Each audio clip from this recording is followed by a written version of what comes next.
I pozdrav svima ljudi, dobrodošli u još jedan novi klip na mom kanalu. I danas ću vam pokazati kako da skinete Opera pretraživač. Linkove ću vam ostaviti u deskripciji, a ja ću vam sada pokazati kako to da uradite. Idete ovdje i imamo ovdje neki problema sa reklamama. Idete download now, accept i install i ovdje će vam se pojaviti odmah. I dok se to ja ću zastopirati klip. Inače, ovo se brzo skida, nego ne znam zašto imam slab net.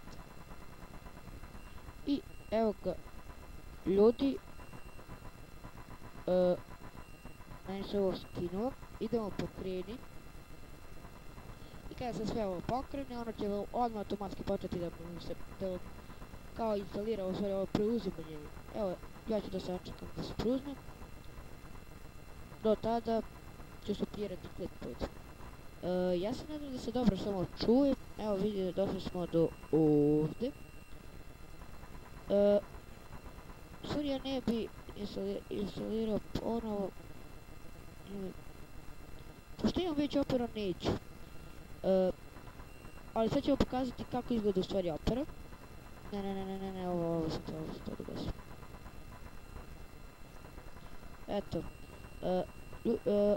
Opera dobila novi update, kao što vidite, i to bi bilo to.